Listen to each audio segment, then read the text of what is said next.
The cantina on Nexus Station had all the charm of a decommissioned morgue, which explained why Commander Vex liked drinking there.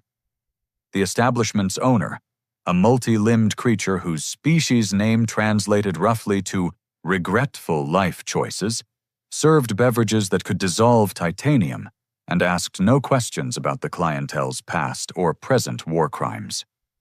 Perfect for someone whose reputation preceded her like a plague warning.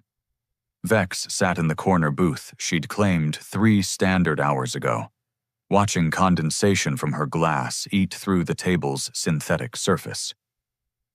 Her drink was something the locals called Void Burn, appropriate considering it tasted like liquid despair and probably violated several interstellar chemical weapons treaties. The first potential client shuffled over at 1400 hours, standard galactic time. A Cytherian ambassador, judging by the crystalline growths jutting from what might generously be called shoulders. His species communicated through harmonic resonance, which meant his opening gambit sounded like someone torturing a violin. "Commander Vex," the crystal being chimed. "We require your services for a matter of utmost—" "No." She didn't look up from her drink. "But you haven't heard our offer." "Don't need to. Whatever's got your facets in a twist, I'm not interested." Vex took another sip of liquid regret. "Try the Mercenary Guild on level 7. They love hopeless causes." The Cytherian's harmonics shifted to what she recognized as profound irritation, a sound like nails on glass having an argument. "This concerns the Void Sector. Something has awakened that threatens all sentient life." "Still no. We offer 50 million credits. Make it 100 and I'll consider caring." The ambassador's crystalline structure dimmed. We don't have 100 million credits. The entity has already consumed 3 of our colony worlds." Vex finally glanced up, fixing him with eyes that had seen too much and weren't particularly impressed by any of it.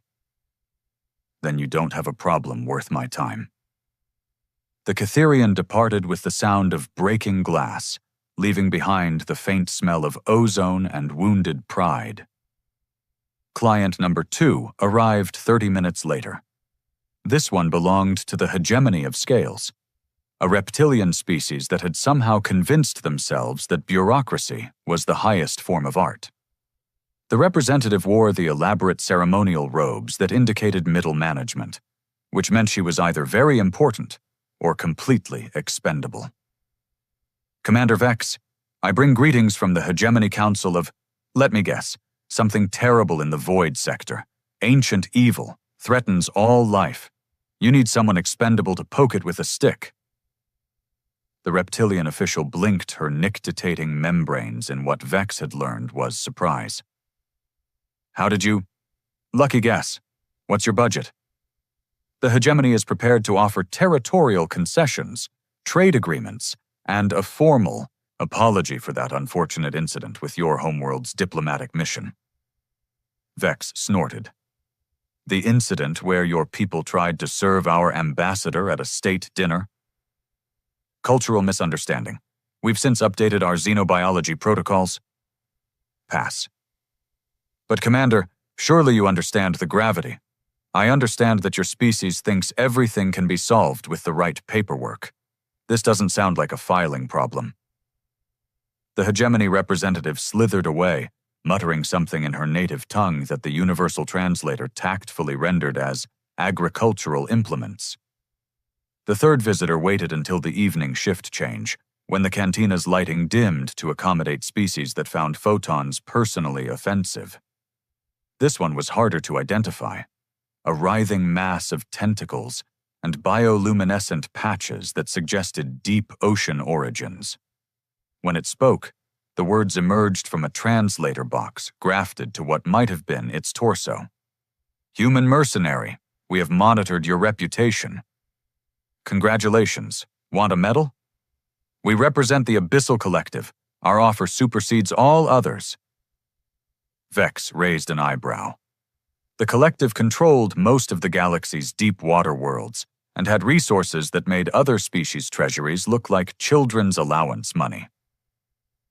I'm listening. 1 billion credits. Immediate transfer to any account you designate. That got her attention. She set down her glass and studied the writhing mass of alien biology. What's the catch? No catch. Only necessity. The entity in the void sector has begun manifesting our species' deepest fears. Our people face extinction by nightmare made manifest. Your nightmares involve drowning, I assume? The translator box sparked before responding. Worse, infinite dryness, endless light, the terror of existing without the embrace of crushing depths. Several tentacles shuddered. Our most ancient myths speak of such torment. Vex considered this. 1 billion credits would buy her own planet, complete with luxury amenities and a decent wine cellar. But something about the whole situation felt wrong. Not morally wrong. She'd abandoned that particular compass years ago, but tactically wrong. Why me? The galaxy's full of mercenaries with better success rates and lower insurance premiums. Because, the creature replied, this entity feeds on fear. It manifests each species' cultural terrors and uses them as weapons. We need someone it cannot frighten. And you think that's me? We know your species' reputation. Humans are unusual in their relationship with danger. Before Vex could respond, footsteps approached their table. She looked up to see a figure she hadn't expected, a human in diplomatic attire, moving with the careful precision of someone who'd survived too many formal dinners. Commander Vex? I'm Attaché Chen from the Terran Embassy. Mind if I join you? The Abyssal Collective's representative extended several tentacles in what Vex recognized as a territorial display. We were conducting business. Actually, Chen said, settling into the booth with practiced ease. I think our friend here was just leaving. The Collective's offer is generous but ultimately pointless. The alien's bioluminescent patches flared. You dare interfere with what? A suicide mission disguised as a business transaction? Chen smiled with diplomatic politeness. The entity in the void sector isn't something you can simply throw money at, Commander. It's older than most of our civilizations, and considerably more creative. Vex watched this exchange with growing interest. In her experience, diplomats only showed up when situations had moved beyond military solutions into the realm of genuinely apocalyptic disasters. The Collective's representative departed with the sort of wet, sliding sounds that suggested deep personal offense. Chen waited until the cantina's background noise resumed before speaking. Tell me, Commander, what do you know about Earth's mythology? It wasn't the question she'd expected. More than most. Why? Because that thing out there, it's not just manifesting fears. It's making myths real. The Catherians are facing geometric impossibilities that shouldn't exist in three-dimensional space. The hegemony confronts bureaucratic paradoxes that make their worst nightmares of inefficiency look like paradise. Vex leaned back, studying Chen's face. And humans? That's the interesting question, isn't it? Chen's smile held no warmth. Every species the entity encounters experiences their deepest, most primal terrors made manifest. But humans... He paused, as if considering his words carefully. Humans have already imagined every possible way to die, suffer, or face cosmic horror. Most of it became entertainment. The implication hit her like cold vacuum. You're not here to recruit me. No, Commander. I'm here to ask if you understand what you represent. Vex lifted her glass, noting how the caustic liquid had completely eaten through the bottom. I represent someone who's very expensive to hire, and even more expensive to kill. You represent a species that turned existential dread into a film genre, That made cosmic horror into bedtime stories. That took the concept of ancient evil's awakening and turned it into summer blockbusters. She met his gaze. Your point. My point, Commander, is that while every other species in the galaxy is discovering that their worst nightmares are real, humanity is about to discover that cosmic horror is derivative. Chen stood, straightening his diplomatic jacket. The question isn't whether you'll take the job. The question is whether you'll enjoy it. As he walked away, Vex found herself alone with her thoughts, and a drink that had dissolved its own container. Around her, the cantina's patrons continued their various forms of liquid-assisted self-medication, blissfully unaware that somewhere in the void sector, something ancient was about to discover that some species' imagination was far worse than reality. She raised her glass in a mock toast to the empty air. Well, she said to no one in particular, this should be interesting. The glass finally gave up its structural integrity and collapsed, spilling what remained of her drink across the ruined table. Even the cantina's owner, who had seen customers survive things that should have been fatal, took one look at the spreading puddle and decided that some stains were best left unexplained. The coalition vessel Harmony's Edge was a testament to what happened when 12 different species tried to build something together. It looked like a space station had explosive diarrhea, and someone decided to call the result architecture. Commander Vex had seen prettier disasters in active war zones. She found herself in Conference Room Epsilon, which the ship's designers had optimized for maximum interspecies comfort. This meant the atmosphere was breathable for oxygen users, toxic for methane breathers, and merely uncomfortable for everyone else. The gravity was set to universal standard, which satisfied absolutely no one and left most delegates either floating slightly or pressed uncomfortably into their seats. The situation, announced Prime Analyst Korth of the Stellar Confederation, has escalated beyond our worst projections. Korth belonged to a species that resembled walking furniture, all angles and wooden joints that creaked when he moved. His people had achieved spaceflight by being phenomenally boring, which turned out to be an excellent survival strategy in a universe full of interesting ways to die. Show them, hissed Representative Vash from the Serpentine Union.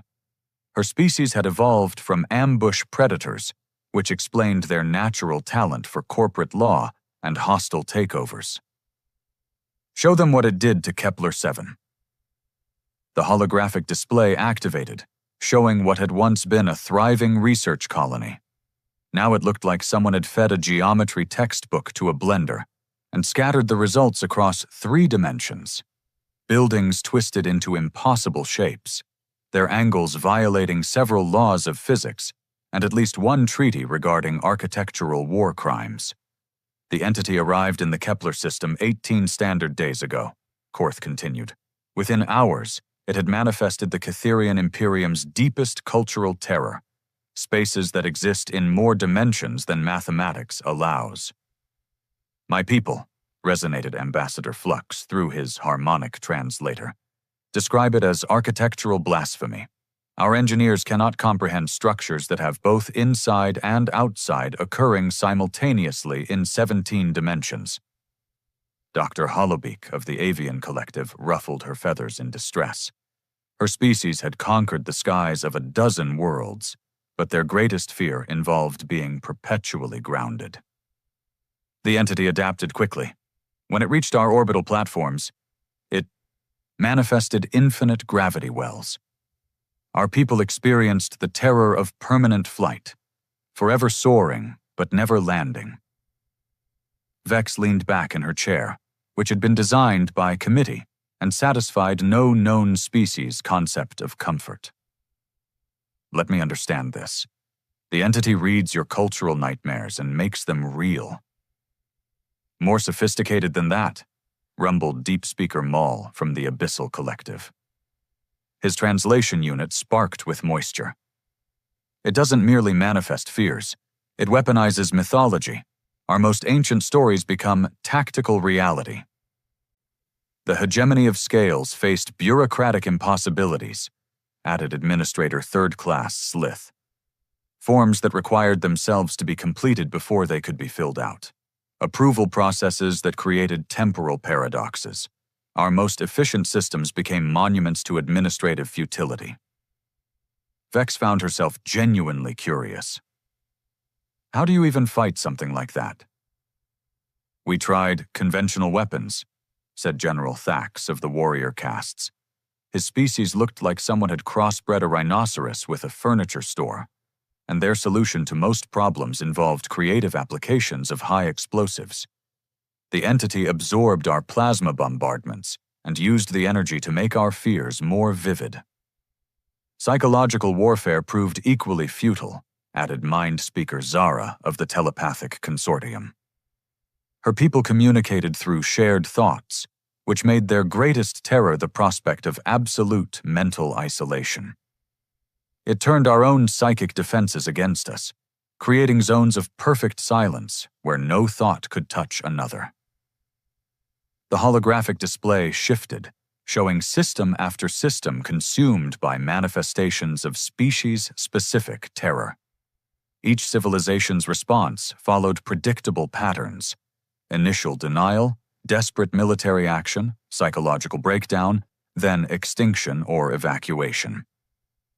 12 species, said Prime Analyst Korth. 12 different approaches. 12 failures. What about evacuation? Vex asked. Where would we go? Dr. Hollowbeak's voice carried the weight of existential exhaustion. The entity follows. It feeds on fear, and fear travels with the fleeing. Representative Vash coiled her serpentine body in frustration. Our ancestors spoke of such entities in the oldest myths: devourers of dreams, nightmare shepherds. We thought them metaphors. Metaphors, observed Deep Speaker Mull, apparently have teeth. Vex studied the assembled representatives. Each species brought their own cultural baggage to the crisis, and their solutions reflected their fundamental nature. The Stellar Confederation had tried logic. The warrior castes had tried violence. The telepaths had tried understanding. All had discovered that ancient cosmic entities were refreshingly immune to conventional problem-solving. What makes you think humans would be any different? She asked. The silence that followed was the kind usually reserved for funerals and tax audits. Mind Speaker Zara finally responded, her telepathic emanations carefully modulated through the universal translator. Your species' psychological profiles are anomalous. Most civilizations develop cultural fears based on genuine threats to survival. Predators, environmental hazards, resource scarcity. Humans, Administrator Slith interjected, created elaborate fictional scenarios specifically to terrify themselves, for entertainment. Vex felt a smile tugging at her lips. You mean horror movies? Among other phenomena, confirmed Dr. Hollowbeak. Your literature, your visual media, your recreational activities, all demonstrate a peculiar fascination with manufactured terror. General Thax leaned forward, his bulk making the conference furniture groan in protest. Our intelligence analysis suggests humans actively seek out frightening experiences when their environment fails to provide sufficient danger. You pay credits to experience simulated peril, added Deep Speaker Mull. This behavior pattern appears unique among known species. The implications were starting to crystallize in Vex's mind. You think the entity won't be able to scare us because we've already imagined everything? We think, said Prime Analyst Korth carefully, that humanity's relationship with fear may be fundamentally different from ours. Ambassador Flux resonated agreement through his harmonic translator. Our research indicates humans have cultural concepts for fears we never imagined: basement monsters, closet predators, social embarrassment elevated to existential threat status. The diversity is remarkable, noted Mind Speaker Zara. Most species develop 3 to 5 core cultural fears. Humans appear to have systematically cataloged thousands of potential terrors and created entertainment industries around them.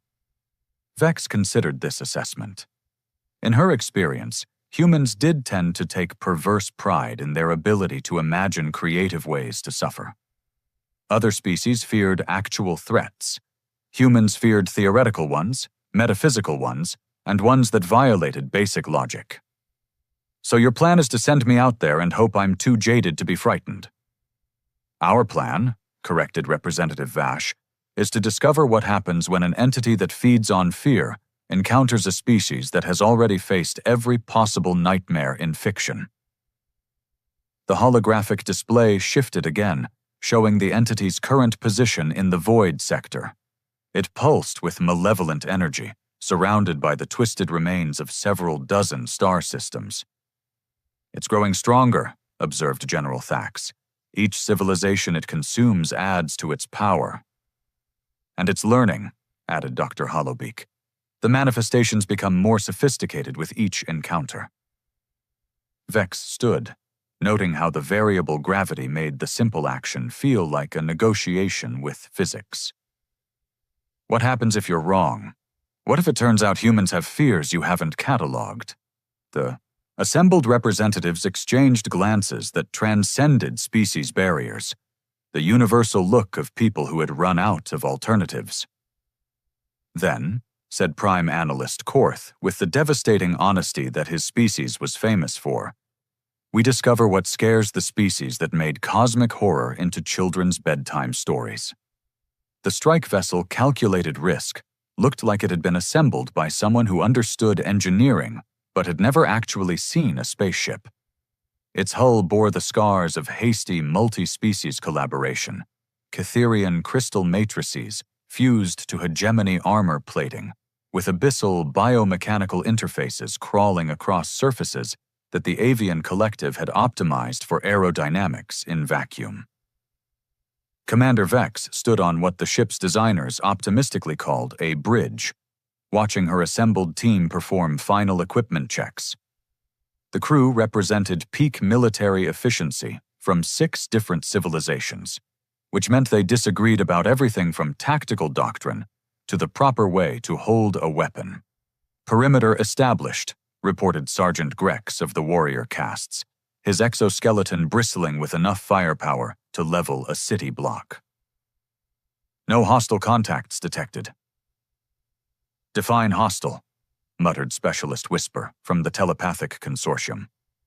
Her species communicated through shared consciousness, making her the natural choice for monitoring psychic disturbances. Everything in this sector radiates malevolent intent. They were 3 light hours into the void sector, where reality had begun showing signs of severe indigestion. Stars flickered with colors that didn't exist in standard physics, and space itself occasionally forgot which direction was supposed to be up. Flight Captain Soar of the Avian Collective adjusted the navigation controls with Talon precision. Approaching the first manifestation zone, recommend extreme caution. Through the forward viewport, Vex could see what had once been the Meridian binary system. The twin stars now orbited each other in patterns that violated orbital mechanics, while the planets had been rearranged into geometric shapes that hurt to look at directly. Catherian nightmare territory, observed Dr. Synthesis, the expedition's xenobiologist. Her crystalline form resonated with harmonic distress. My people's greatest terror, spaces that exist improperly. The ship shuddered as they entered the manifested fear zone. Reality became negotiable. Corridors led to rooms that were bigger on the outside than the inside. Doorways opened onto themselves. The ship's artificial gravity gave up entirely and started pointing in directions that didn't have names. Fascinating, said Vex, watching a wrench float past her head while simultaneously falling toward the ceiling. It's like someone fed architectural blueprints to a drunk philosopher. Her alien crewmates were considerably less amused. Sergeant Grex had gone completely rigid, his combat instincts unable to process, an environment where cover might suddenly decide to become the enemy. Specialist Whisper had retreated into meditation, trying to block out psychic emanations that felt like geometry screaming. "How are you not affected?" Dr. Synthesis asked through harmonics that sounded like breaking glass. "The dimensional distortions should be causing severe psychological trauma." Vex shrugged, steadying herself against a wall that was perpendicular to itself. "I've seen weirder stuff in abstract art museums." They pushed deeper into the nightmare landscape, collecting sensor data that would probably give the analysis teams back home severe headaches. Each manifestation zone reflected a different species' deepest cultural terror, layered on top of each other like geological strata of fear. The hegemony sectors were filled with bureaucratic impossibilities, forms that required approval from committees that couldn't exist until the forms were completed, licensing requirements that created temporal paradoxes, and administrative procedures that had achieved sentience and were filing complaints against their own existence. "My ancestors' worst fears," Administrator Coyle observed, her scales rippling with distress. "Inefficiency made manifest." Vex examined a floating permit that was simultaneously approved and denied while being processed by an office that existed only on Tuesdays. "You know, back home we just call this Tuesday." The abyssal zones were equally specialized. Vast regions of space had been drained of all moisture, creating cosmic deserts where the concept of liquid had been banned by local physics. Artificial stars blazed with intensity that made water molecules weep and flee. "The eternal dry," Deep Speaker Current translated through his moisture-damaged communication device. "Our species' ultimate nightmare." "Looks like Arizona in August," Vex commented, watching a nebula evaporate from pure thirst. Her casual reactions to each manifestation were beginning to unnerve the crew. As they encountered more nightmare zones, regions where the avian collective faced infinite gravity wells, areas where the warrior castes confronted pacifist logic made tangible, spaces where telepaths experienced absolute mental isolation, Vex continued to treat cosmic horror as a mild inconvenience. "Commander," Flight Captain Soar said during their approach to the entity's core territory, "perhaps you could explain your unusual resistance to these manifestations." Vex considered the question while watching a planet-sized manifestation of social anxiety make small talk with a moon. "I think it's because we've already been here." "Impossible. Humans have never encountered, not physically, culturally. Every nightmare we're seeing, humans have already turned into entertainment. Impossible architecture? We call that surreal horror and give it film festivals. Bureaucratic paradoxes? That's Tuesday afternoon at the Department of Motor Vehicles. Cosmic dread? We made Lovecraft a best-selling author." Specialist Whisper emerged from her meditation, her telepathic emanations carrying confusion. "You're suggesting your species has already experienced these terrors through fictional simulation?" "More than that. We've commercialized them, turned them into theme park attractions, made them into video games where the goal is to survive increasingly creative forms of psychological trauma."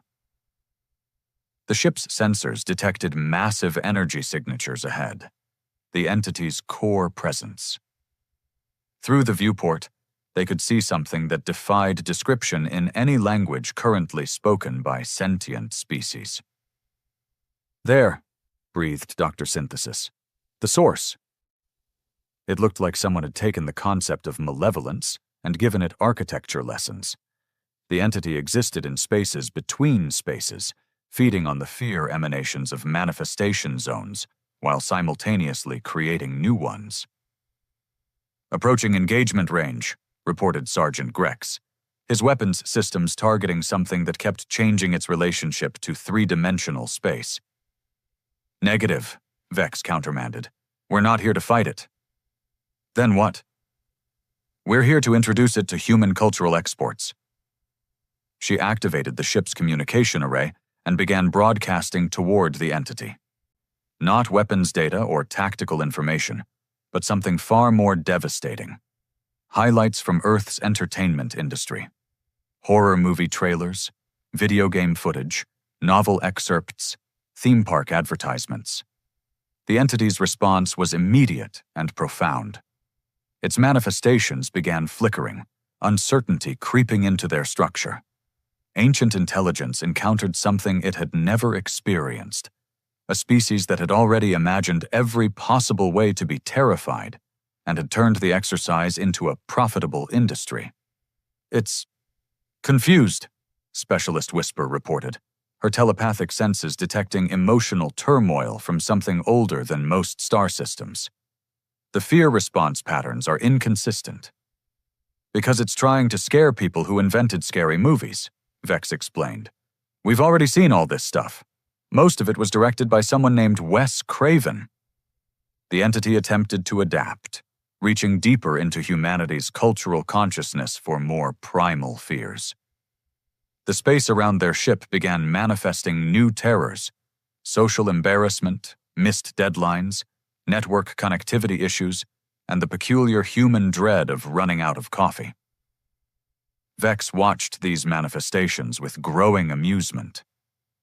Oh, now it's just getting desperate. These are your species' deepest fears, Dr. Synthesis asked in harmonic disbelief. Some of them. The really deep ones involve things like student loan debt, printer jams, and finding out you've been mispronouncing a word your entire adult life. The entity's confusion was becoming palpable. It had encountered a species that had already cataloged, categorized, and commercialized every form of terror it could manifest. Worse, they seemed to find its efforts quaint. Commander, Flight Captain Soar said urgently, the entity is withdrawing from several manifestation zones. Its power signatures are fluctuating. Through the viewport, they could see the ancient intelligence grappling with an unprecedented problem. For eons, it had fed on fear, growing stronger with each civilization it terrorized. Now it faced something that treated its finest work like amateur theater. Time to make contact, Vex announced, opening communication channels. Entity of the Void, she broadcast. This is Commander Vex of the Terran Defense Initiative. We need to talk.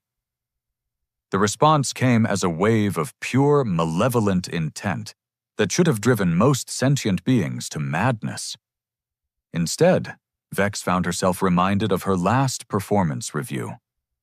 The entity materialized in the ship's cargo bay with all the dramatic flair of something that had been practicing cosmic menace for geological eras. It appeared as a writhing mass of concepts that shouldn't exist, wrapped in the kind of darkness that made black holes look cheerfully illuminated. Commander Vex regarded it with the expression she usually reserved for telemarketers and tax auditors. So, she said, settling into a chair that had been bolted down to prevent it from fleeing in terror, you're the thing that's been giving everyone nightmares. The entity's response came as waves of existential dread that could have powered a small civilization's therapy industry. Around the cargo bay, reality began developing hiccups. Shadows fell upward. Time stuttered. The ship's artificial gravity started sobbing. Her alien crewmates had wisely retreated to the bridge, where they monitored the encounter through sensors that kept requesting hazard pay. Only Vex remained in the cargo bay, apparently immune to horrors that should have liquefied her sanity. I have consumed the fears of 1,000 species, the entity communicated through methods that bypassed language entirely and spoke directly to the terror centers of the brain. I am the nightmare that spawns nightmares. I am the fear behind all fears. That's nice, Vex replied, pulling out a tablet and scrolling through what appeared to be a presentation. I'm here to discuss intellectual property violations. The cosmic horror paused, which was roughly equivalent to a supernova having second thoughts. What? You've been manifesting copyrighted material without proper licensing agreements. The geometric impossibilities? That's clearly derivative of M.C. Escher's work, which is still under protection in several galactic jurisdictions. The bureaucratic paradoxes are straight out of Terry Pratchett's playbook. And don't get me started on the social anxiety manifestations. We've got entire comedy franchises built around that concept. The entity attempted to process this information, which was like trying to file a restraining order against the concept of existence itself. I manifest primal fears, cultural terrors born from the deepest... Yeah, about that. Vex tapped her tablet, bringing up a holographic display. Let me show you what humans consider primal terror. The presentation began with mundane horrors that made cosmic dread look like a weekend hobby. Automated phone systems that transferred callers into infinite loops. Assembly instructions translated through 17 languages. Social media comment sections. The discovery that someone had been using your Netflix account to watch reality television. The entity recoiled, its cosmic presence flickering as it encountered fears so petty and specific that they transcended universal terror and achieved a kind of transcendent awfulness. These are not cosmic horrors. No, Vex agreed. They're Tuesday. You want to see real terror? Let me show you what happens when humans get creative. The next series of images depicted humanity's systematic approach to manufacturing fear. Horror movies where the monster was bureaucracy itself. Video games where players competed to survive increasingly complex tax codes. Theme restaurants where the food was perfectly safe, but the waitstaff were performance artists specializing in existential dread. We turned fear into a consumer product, Vex explained with casual pride. We don't just experience terror, we market it, franchise it, and sell merchandising rights. The entity's manifestations began destabilizing. Around the cargo bay, impossible geometries started looking merely improbable. The crawling darkness developed performance anxiety. Impossible! Fear is the fundamental force, the driving energy of entertainment revenue, sure. But here's the thing about humans. We've already been afraid of everything. Literally everything. We wrote books about being afraid of books. We made movies about being afraid of movies. We created support groups for people who were afraid of support groups. Vex stood, walking closer to the ancient horror while consulting her tablet. You know what your real problem is? You're thinking like an apex predator. You see fear as a tool for consumption. Humans see fear as a renewable resource. The entity attempted to manifest humanity's deepest, most primal terror. The cargo bay filled with visions of ultimate human nightmare scenarios. Expired warranties, software updates that actually make things worse, discovering that everything you believed about proper comma usage was wrong, and the heat death of the universe occurring specifically on a Monday. Vex watched these manifestations with the sort of mild interest usually reserved for weather reports. You're still not getting it, she said. These aren't our worst fears. Our worst fears are things like, what if I've been breathing wrong my entire life? And what if my personality is just an elaborate defense mechanism? The ancient intelligence found itself in the unprecedented position of being lectured on cosmic horror by something that had turned cosmic horror into a retail experience.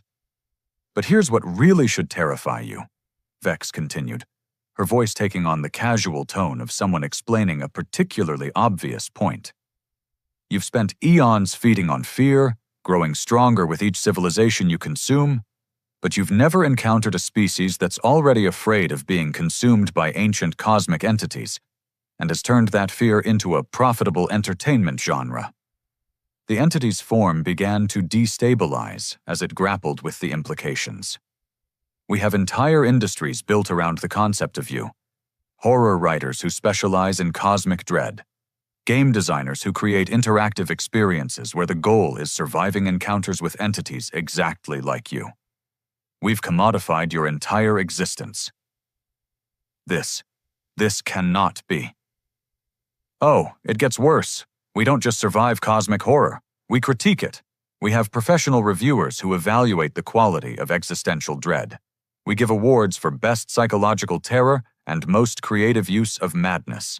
The cargo bay's reality distortions began resolving themselves into normal space-time as the entity experienced something it had never encountered: performance anxiety on a cosmic scale. Your species. What are you? Vex smiled with the quiet satisfaction of someone who had just won an argument with the universe itself. We're humans. We're the species that looked at an infinite cosmos full of things that could kill us and said, "Hold my beer. I want to try something." The entity's presence began to withdraw, not in defeat, but in something far more unsettling: fascination. Perhaps, it communicated with something resembling cautious respect, we should discuss collaborative opportunities. Now you're talking, Vex replied, pulling up a different section of her presentation. I represent several entertainment conglomerates that would be very interested in licensing your abilities. Theme parks, immersive experiences, corporate team-building exercises. There's a whole market for controlled terror. As the ancient cosmic horror began negotiating distribution rights for its manifestation abilities, the crew on the bridge watched in the kind of stunned silence usually reserved for witnessing miracles or tax refunds. What just happened? Dr. Synthesis asked, through harmonics that sounded like bewildered wind chimes.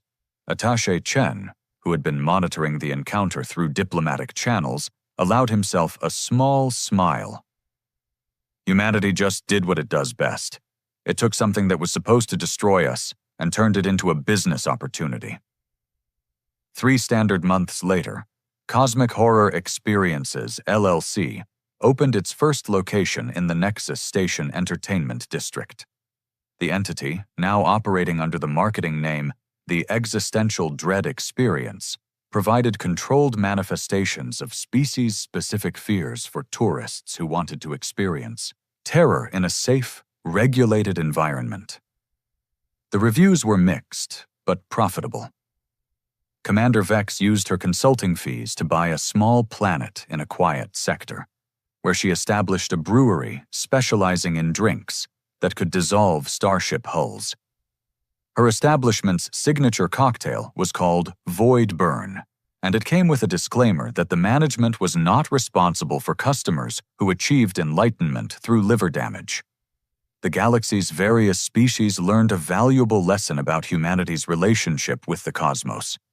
They were the only known civilization that could look at ultimate cosmic horror and see a franchise opportunity. As for the ancient entity, it discovered that the universe's most terrifying force wasn't something that fed on fear. It was something that could commodify it.